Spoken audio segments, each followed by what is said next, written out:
ஒரு சிறு கேள்வியோடு கூட நாம் கர்த்தருடைய வார்த்தையை நாம் பகிர்ந்து கொள்ளலாம், கேட்போம்.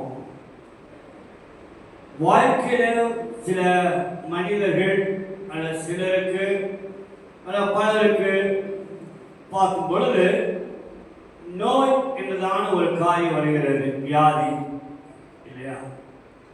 இந்த வியாதியை தேவன் அதாவது உற்பத்தினாரா அதாவது உருவாக்கினாரா, அந்த வியாதி வரும்னு சொல்லிட்டு நம்மளை அப்படியாக இருக்குன்னு சொல்லியிருக்கிறாரா அப்படின்னு சொல்லும் பொழுது நமக்கு மிக அழகான வார்த்தைகள் தேவன் கற்றுக் கொடுக்கிறார். நீ பார்த்தீங்கன்னாக்கா மிக ஆழமான சத்தியத்தை நம்ம படிக்காததுனால அல்லது ஒருவேளை தெரியாததுனால அல்லது ஒருவேளை மேலோட்டமா நம்ம தெரிஞ்சுக்கிட்டு அப்படியே போறதுனால நம்ம என்ன செய்யறோம், உலகத்துல இன்னைக்கு பலவிதமான சிக்கல்கள கிறிஸ்தவர்கள் அப்படின்னு சொல்லி பார்க்கும் பொழுது உபத்திரவத்துல நாம் போய்கொண்டு இருக்கிறோம். இங்கே பவுல் நீங்க பார்த்தீங்கன்னா தெளிவாக அவங்க அழகாக எழுதுகிறார். யாக்கோபு புத்தகத்துல அவர் சொல்றாரு, பார்க்கும்போது யாக்கோபு புதுமான நிருபத்துல அவர் சொல்றாரு, மிக கிறிஸ்தவர்கள் எப்படி வாழ வேண்டும். If you are a Christian, you should have a good life. அதான் ப்ரொசீஜர். அதான் கிறிஸ்தவர்கள், கிறிஸ்தவன், கிறிஸ்துவ பிள்ளை, கிறிஸ்தவர்கள் என்று சொல்கிற வேளையில அவருடைய வாழ்க்கை தரமுள்ள ஒரு வாழ்க்கையாக இருக்க வேண்டும் என்று சொல்லிதான் வேதத்தின் அடிப்படையான திட்டம். அது மாற்றப்பட்ட கடவுளுடைய திட்டமாக இருக்கிறது. அப்போ சொல்றாரு எப்படி வாழ வேண்டும் என்று சொல்லி, தனிப்பட்ட வாழ்க்கையாக இருக்கட்டும், ஆவிக்குரிய வாழ்க்கையாக இருக்கட்டும், குடும்ப வாழ்க்கையாக இருக்கட்டும், வேலை செய்ய ஸ்தலமாக இருக்கட்டும், வாழ்க்கையில எப்படி வாழ வேண்டும் என்று சொல்லி தேவன் அழகாய் கொண்டு வருகிறார். இந்த எழுதியதான புத்தகத்தை பார்த்தீங்கன்னாக்கா யாக்கோபு இயேசுடைய சகோதரர்களாக இருக்கிறார்கள். அவர்கள் இந்த இயேசு கிறிஸ்து பிறப்பதற்கு பின் பார்க்கும் 48ஆம் ஆண்டிலே அவர் எழுதியதான வாழ்க்கையை நாம் பார்க்கிறோம். கிறிஸ்தவர்கள் காரணம் என்ன சொல்லி நம்ம நல்ல ஆழமா தெரிஞ்சுக்கணும். மிக தெளிவாக ஆழமாக கற்றுக் கொடுக்கிறதான ஒரு வார்த்தை யாக்கோபு 3ஆம் அதிகாரம் 2வது வசனம் படிப்போம். 1லிருந்து 2 3 படிப்போம். என் சகோதரரே, அதிக ஆக்கினையை அடைவோம் என்று அறிந்து உங்களில் அநேகர் போதகராக இருப்பீர்களாக. நாம் எல்லாரும் அநேக விஷயங்களில் தவறுகிறோம். ஒருவன் சொல் தவறாதவனானால் அவன் பூரண புருஷன், தன் சரீரம் முழுவதையும் கடிவாளத்தினாலே அடக்கிக் கொண்ட கூலியமாய் இருக்கிறான். பாருங்கள், குதிரைகள் நமக்கு கீழ்ப்படியும். அவைகளின் வாய்களில் கடிவாளம் போட்டு அவைகளுடைய முழு சரீரத்தையும் திருப்பி நடத்துகிறோம். கப்பல்களையும் பாருங்கள், அவைகள் மகா பெரியவர்களாய் இருந்தாலும் கடும் காற்றுகளால் அடிபட்டாலும் அவைகளை நடத்துகிறவன் போகும்படி யோசிக்கும் இடம் எதுவோ அவ்விடத்திற்கு நேராக மிகவும் சிறிதான சுக்கானாலே திருப்பப்படும். இங்க அதிகமாக சொல்லிற ஒரு வார்த்தை நீங்க பாத்தீங்கன்னாக்கா, தெளிவாக சொல்லிற ஒரு வார்த்தை ஊழியக்காரா இருந்தாலும் சரி, கிறிஸ்துவ பிள்ளைகளா இருந்தாலும் சரி, விசுவாசிகளா இருந்தாலும் சரி, கர்த்தருடைய பிள்ளைகள் சொல்லும் பொழுது அவரே சொல்றாரு, நாம் எல்லாரும் அநேக விஷயங்களில் தவறுகிறோம். நாம் எல்லாரும் ரட்சிக்கப்பட்டவன் தான், ஞானஸ்தானம் எடுத்தவன் தான், கடவுளுக்குள்ள இருக்கிற மனுஷன் தான். ஆனாலும் கிறிஸ்தவர்கள் சொல்கிற வேலை நாம் தவறுகிறோம் என்று சொல்லி அவர் சொல்றாரு. Bible says here very clearly here, James chapter 3 verse 2, for in many things we offended all. If any man offended not in word, the same is the perfect man, and able also of right the whole body. நல்லா கவனிக்கணும். இப்போ ஒரு bus ஓட்டுற ஒரு ஆளை நீங்க பாத்தீங்கன்னா, பயங்கரமான ஒரு பஸ் ஓட்டுறாரு மலை தேசங்கள்ல. நாங்கள் இப்போ கடந்த வாரத்தை போயிருந்தேன், கவனிப்போம், தயவுசெய்து பேச வேண்டிய யாரும். அப்போ அந்த பஸ் என்ன செய்யுது, இந்த ஏர்பின் பென்ச் இருக்குது, அந்த பஸ் ஓட்டுகிறவர்கள் நல்ல ஒரு பஸ் ஓட்டுகிறதான ஒரு அந்த அனுபவம் இருக்கிறது, அனுபவம் இருக்கணும். அப்படி இருந்தால் தான் அவருடைய மலைகளுக்கு போக முடியும். ஒரு ஆந்திரா பஸ் ஒன்று வந்தது, அந்த வழியில் வரும்பொழுது அவரால் அந்த பழக்கம் இல்லாதனால என்ன ஆயிடுச்சுன்னா அந்த பஸ் இந்த 60 பேரும் அப்படியே கீழே உருண்டு அடிபட்டு போனார்கள். நீடில் இருக்கிற பிள்ளைகள் ஓட்டு பார்த்தீங்கன்னா அவங்க சரளமாக ஓட்டுவாங்க, தாராளமாக ஓட்டுவாங்க, பயங்கரமாக ஓட்டுவாங்க.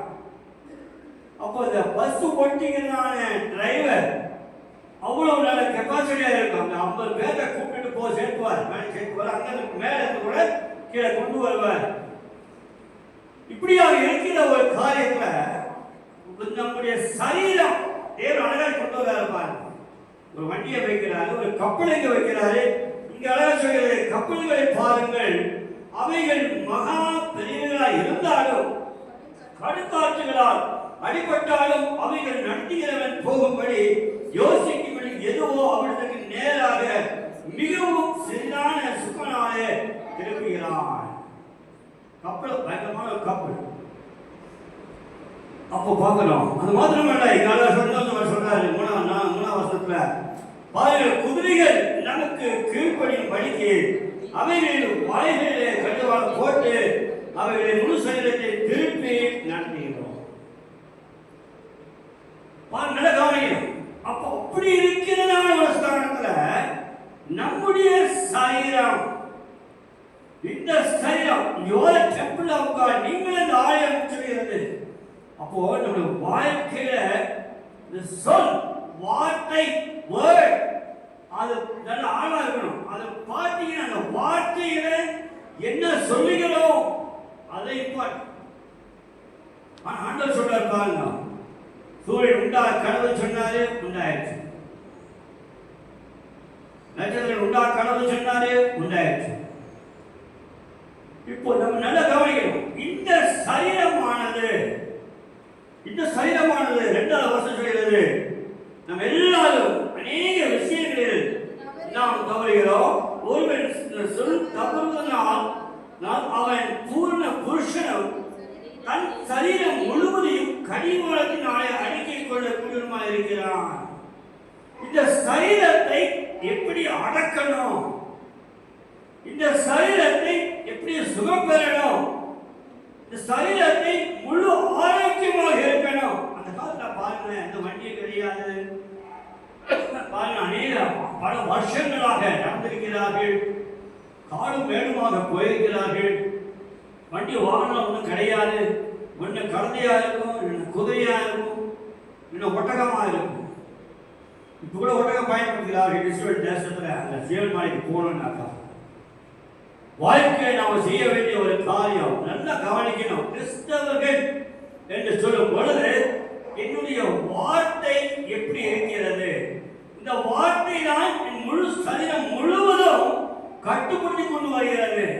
நான் சினிமா பார்க்கணுமா, பார்க்க கூடாதா, டைம் வேஸ்ட் பண்ணாமா, வேஸ்ட் பண்ண கூடாதா, பணத்தை அதிகமாக செலவழிக்கிறதா, செலவழிக்க கூடாதா. அப்ப இந்த வார்த்தை என்ன சொல்கிறது, அதில் நாம் கவனமாக இருக்க வேண்டும் என்று சொல்லி மிக அழகாய் கற்றுக் கொடுக்கிறது. நாம் குடும்பம் எடுத்துக்கொள்வோம் என்று சொன்னால், as a family, குடும்பம் அப்படின்னு சொல்லுகிற வேலையில கணவன் கணவனாக இருக்கணும், மனைவி மனைவியாக இருக்கணும், பெற்றோர் பெற்றோர்களாக இருக்கணும், பிள்ளைகள் பிள்ளைகளாக இருக்கணும். அந்தந்த ஸ்தானத்துல அந்தந்த வேர்ட் அதை கரெக்டா செட் பண்ணி கொண்டு வந்தோம்னாக்கா குடும்பங்கள்ல பிரச்சனை இருக்காது, குடும்பங்கள பிரச்சனைன்னு இருக்காது. அநேக குடும்பங்கள் சிதறி போகிறது. குடும்ப பிரச்சனை பார்க்கணும். வாழ்க்கையில ஒரு விஷயம் நம்ம செய்ய போறோம், ஆண்டுகளுக்கு தெரியும், தீர்மானம் செய்வோம். இன்னைக்கு நல்ல ஒரு தீர்மானம் செய்ய வேண்டிய ஒரு நேரம். அதாவது ஒருவரை நேசிக்க நாம் தீர்மானிக்க வேண்டும். முதல் வசனம் சொல்றாரு, அவர் என் காவலிலே தரித்து என் அரணிலே நிலை கொண்டு, காவலிலே தரித்து, சிறையிலே, கஷ்டத்திலே, கவலையிலே, நெருக்கத்திலே நான் தரித்து அவரிலே அரணிலே நிலை கொண்டு, அரணுக்கு நான் ஏறினேன், அவருடைய அரணுக்கு நான் ஏறி நிலை கொண்டு இருந்து அவர் எனக்கு என்ன சொல்லுவார் என்றும் அவர் என்னை கண்டிக்கும் பொழுது நான் என்ன உத்தரவு சொல்வேன் என்றும் கவனித்து பார்ப்பேன். அல்லேலூயா. இன்னைக்கு வசனம் வேதம் சொல்லுகிறது 12ஆம் அதிகாரம் 1ஆம் வசனம். யாராவது இங்கிலீஷ்ல கூட வாசிங்க. புத்திமதிகளை விரும்புகிறவன் அறிவை விரும்புகிறான், கடிந்து கொள்ளுதலை வெறுக்கிறவனோ மிருக குணம் உள்ளவன். அல்லேலூயா. கடிந்து கொள்ளுதலை வெறுக்கிறவனோ என்ன குணம் உள்ளவன்? மிருக குணம் உள்ளவன். புத்திமதிகளை விரும்புகிறவன் அறிவை விரும்புகிறான். யாராவது எனக்கு புத்தி சொன்னா அதை அலட்சியப்படுறது அல்ல தட்டுறது இல்ல. அதே மாதிரி இங்க பார்க்கும்போது கடிந்து கொள்ளுதலை வெறுக்கிறவனோ மிருக குணம் உள்ளவன். கடிந்து கொள்ளுவது பெரியவர்கள் சிறியவர்கள் யாரா இருந்தால் நம்மை பார்த்து ஒரு சரியான காரியத்தை செய்ய சொல்லும் பொழுது நாம் தேவனுடைய பிரசன்னத்திலே அமைதியாய் தரித்திருக்க வேண்டும் என்று வேதம் சொல்லுகிறது. கடிந்து கொள்ளுதலை விரும்ப வேண்டும். என்ன செய்யணுமா? கடிந்து கொள்ளுதலை விரும்ப வேண்டும். கதை சொல்றாரு. அந்த பின்னாடி வசனத்துல ஆபகுக்ல அவரு என்ன சொல்றாரு பாருங்க. அப்பொழுது கர்த்தர் எனக்கு பிரதித்திரமாக நீ தரிசனத்தை எழுதுன்னு சொல்லி முன்னாடி சொல்றாரு. காவலிலே தரித்து அரணிலே நிலை கொண்டிருந்து அவர் எனக்கு என்ன சொல்லுவார் என்றும் என்னை கண்டிக்கும் பொழுது நான் என்ன உத்தரவு சொல்வேன் என்று நான் கவனித்து பார்த்தேன். What is it in English? What is it in English? Please read. I will stand at my watch Yeah. and station myself on the rampart. Yeah. I will look to see what he will say to me and what answer I am going to give to this complaint. Okay, to this Complaint. பாருங்க. அரணிலே தரித்து காவலிலே நிலை கொண்டிருந்து அப்படினா அரணிலே தரித்து. What is it in the first verse? Habakuk. First, I will stand at my watch. At my watch tower. நான் வந்து காலையில watch tower மேல ஏறி. Do you ascend into the presence of the Lord every day? நாம் தேவனுடைய பிரசன்னத்துக்குள்ள போறதுக்கு பூமியில இருந்து நீங்க ஜெபம் பண்ணீங்கன்னா வேதம் சொல்லுது. தானியேல் பூமியில இருந்து ஜெபம் பண்ணா 21 நாளுக்கு முன்னமே அவனுக்கு பதில் வந்து விட்டது. ஆனால் பூமியிலே இருக்கிற அசுத்தாவிகள், ஹெவன்லி realmல இருக்க அசுத்தாவிகள் அவனுக்கு தடை பண்ணி கொடுத்தன என்று வேதம் சொல்லுது. தானியேல் ஒரு உத்தமன், நீதிமான், அவனுடைய ஜெபமே தடைப்படுதுன்னா நம்ம எல்லாம் எப்ப ஏமாத்துறங்க. அதனால அவன் சொல்றாரு, நான் அரணிலே தரித்திருந்தேன். முதல்ல என்ன சொல்றாருமா சிவா? அவன் அரணிலே தரித்திருக்கிறது. காவலிலே தரித்து காவலிலே நான் தரித்திருப்பேன், அரணிலே நான் நிலை கொடுப்பேன். அவர் எனக்கு புத்தி சொல்லும் பொழுது, அவர் என்னை கண்டிக்கும் பொழுது நான் காவலிலே தரித்திருப்பேன், அரணிலே நிலை கொண்டிருப்பேன். அவர் எனக்கு என்ன சொல்லுவார், என்னை எப்படி கண்டிக்கிறார், அப்ப நான் அவருக்கு என்ன பயந்து என்ன உத்தரவு சொல்ல வேண்டும் என்று சொல்லி நான் கவனித்து பார்க்கிறேன். அது மட்டும் இல்ல, அவர் சொல்றாரு பாருங்க, ஆபகு அதை நான் தீர்க்கமாய் ஒரு வார்த்தையில எழுதினேன். தீர்க்கமாய் என்ன செய்யணுமா? எழுத வேண்டும். உன் தரிசனங்களை நீ தீர்க்கமாய் எழுத வேண்டும். அந்த தரிசனத்தை நீ அடைவாக்க வேண்டும். அவர் கண்டிக்கும் பொழுது, இன்னைக்கு ஒரு சின்ன காரியத்தை கண்டிக்கிறார்னா நாளைக்கு நான் அதையே பண்ணனா அவருடைய வார்த்தைக்கு நான் கீழ்ப்படிஞ்சேன்னு அர்த்தமா? கீழ்ப்படியல. அதே நான் பண்ணிட்டே இருந்தேன்னா நான் அதற்கு கீழ்ப்படியவில்லை என்று சொல்லி அர்த்தம். ஆனால் அதற்கு கீழ்ப்படிந்தால் நான் என்ன உத்தரவு சொல்லுவேன்? சிலர் போ அப்படி சொல்லி போவாங்க இல்லைங்களா? நம்ம ஏதாவது சொல்லுவேன், நீ பெரிய ஆளாம், நீ பெரிய ஆளாம். மோசையை பார்த்து மிரியம் கேட்க கத்த ஊட்ட மட்டும் பேசுவாரா? இவர்கிட்ட கூட பேசுவாரு. ஹல்லேலூயா. எதிர்த்து நிற்கிற காரியங்கள் தேவனுக்கு எதிர்த்து நிற்காதே, தேவனுக்கு மட்டும் எதிர்த்து நிற்கணும். வேதம் சொல்லுது, புத்திமதிகளை விரும்புகிறவன். நமக்கு புத்தி சொன்னா பிடிக்காதுங்க. இவங்கன்னா பெரிய ஆளா எனக்கு புத்தி சொல்ல நம்ம நினைக்கிறோம். நான் ஏன் கீழ்ப்படின்னு இவங்க சொன்னதுக்கு, இவ ஒரு பொம்பளை தானே, இவங்க சொன்னா நான் ஏன் சொல்றேன் அப்படின்னு. ஆனா வேதம் சொல்லுகிறது, இந்த இடத்திலிருந்து கழுதையை கூட அவர் பயன்படுத்தும். யாரை பயன்படுத்துவாரு? கழுதை. ஏன்னா எனக்கு புத்தி இல்ல, ஆனால் எனக்கு முன்னாடி நிக்கிற தூதன் எனக்கு தெரியல. ஆனா பிலேயா அவனுடைய பக்கத்துல பாலாம் வந்து கழுதை கொண்டு என்ன செஞ்சார்? தேவன் பேசினார். கழுதை கொண்டு என்ன செஞ்சாரு? உணர்த்தினார். உன் முன்னாடி ஒரு கழுதை இருக்கு, கழுதை சொல்லு, முன்னாடி தேவதூதன் உனக்கு அறிவு இல்ல, நீ பார்க்கல. ஹல்லேலூயா, ஹல்லேலூயா. நான் எதை பார்க்கிறேன்? புத்திமதிகளை பார்த்தேன். சிலர் என்ன நினைப்பாங்க, என்னை எல்லாரும் புகழ்ந்து கொண்டே, என்னை எல்லாம் என்ன செய்யணும், புகழ்ந்து கொண்டே இருக்க வேண்டும், நான் நல்லது செய்ய சொல்லிட்டே இருக்கணும், நான் பெரிய ஆள் சொல்லிட்டே இருக்கணும். இல்லைங்க, வேதம் சொல்லுது அது அல்ல, அது அல்ல தேவன் விரும்புவது. ஆனா நம்ம என்ன தெரியுமா பாடுவோம், நீ நான் சிறுகவும் நீ. அது பாட்டு மட்டும்தான், அது உதட்டில இருந்து வரும், அது அப்படியே போயிடும். ஆனால் உள்ளத்திலே தேவன் எதை சொன்னாலும் நான் செய்வேன் அப்படின்றவங்க மட்டும் கரங்களை தட்டுங்க, கரங்களை தட்டுங்க. தேவன் எதை சும்மா பேசாத, வெறுமையாய் பேசக்கூடாது, பொய் சொல்லக்கூடாது. தேவன் சொன்ன வார்த்தைகளை அப்படியே கீழ்ப்படியே புத்திமதிகளை கீழ்ப்படுகிறவன் அறிவாளி. ஈலான் மாஸ்க் கிட்ட போயிட்டு இதை இப்படி செய்யலாம் அப்படி செய்யலாம்னா அவர் அமைதியா உட்கார வச்சு கேட்கிறார்.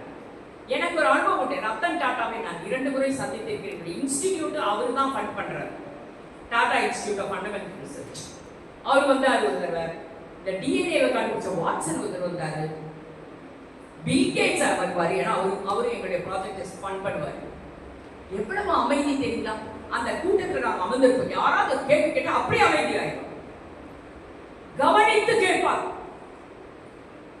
கர்த்தர் சொல்றாரு பாருங்க, அவங்க சொல்றாரு நான் கவனித்து கேட்பேன். நான் என்ன சொல்ற, கர்த்தர் என்ன சொல்றாரு, நான் என்ன மாறுதல சொல்லணும்னு நான் என்ன செய்வேனா, கவனித்து கேட்பேன்.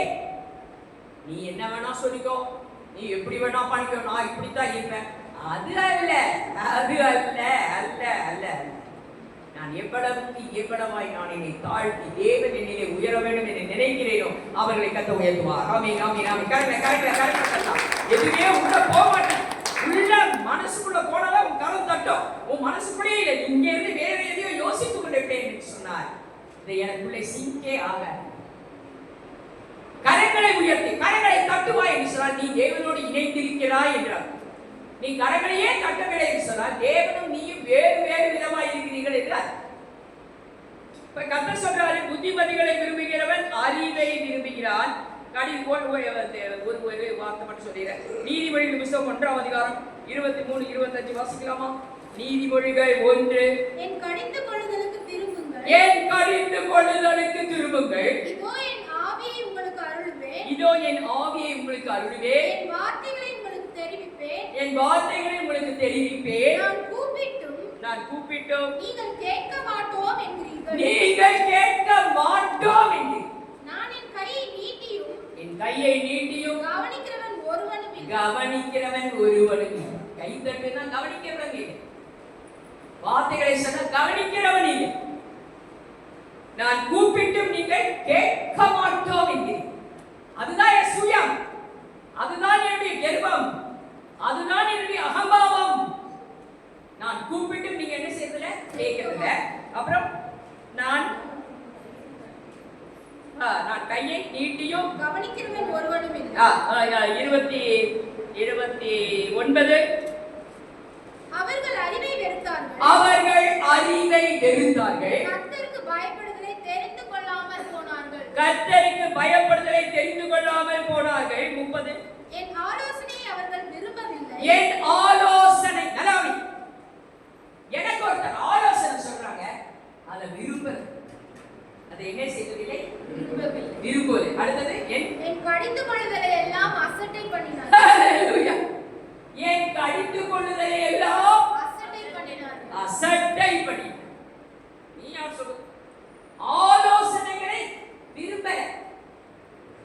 ஒரு கூட்டமா உட்கார்ந்து ஒரு ஆலோசனை, ஏன்னா அவர் ஆலோசனை கர்த்தர், வல்லமையுள்ள தேவன், நித்திய பிதா, சமாதான பிரபு. ஹல்லேலூயா. என் ஆலோசனை நான் சொல்லுவேன் என்று சொன்னால் அது அபத்தமாய் முடியும். அவர்தான் ஆலோசனை கர்த்தர். ஆவியானவரை கேட்டு கேட்டு கேட்டு கேட்டு இந்த காலை பழகிக்கணுங்க. ஆவியானவருக்கு செவி கொடுத்து இந்த காலை பழகிக்கணும். உன் சுயம் அல்ல, என் சித்தம் அல்ல, தேவனுடைய ஒரு தேவகுமாரன் மரண பரியந்தம் இயேசுவுக்கு கீழ்ப்படிந்திருந்தார். மரண பரியந்தம் சொல்றாரு, என் சித்தம் அல்ல, உன் சித்தம் நாதா. என் சித்தம் அல்ல, உன் சித்தம் நாதா.